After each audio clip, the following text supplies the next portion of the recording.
మేము అడుగుతున్నాం, మీరు మందకృష్ణ మాదిగ గారికి అవార్డు వస్తే ఎందుకు అప్రిషియేట్ చేస్తలేరు? మీరెందుకు నిప్పులు పోసుకుంటున్నారు? దానికి కౌంటర్ గా గద్దర్ గారి పేరును మీరెందుకు తెర మీదకి తీసుకొస్తున్నారు?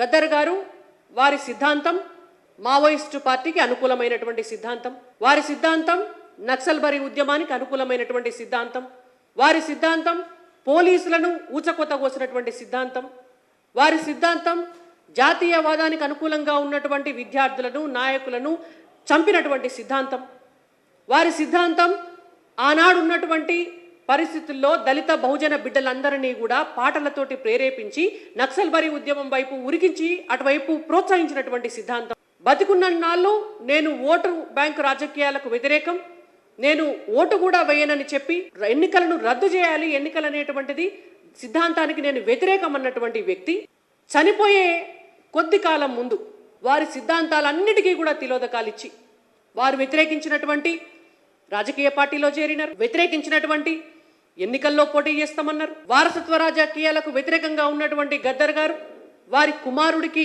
పదవిని ఆశించినారు.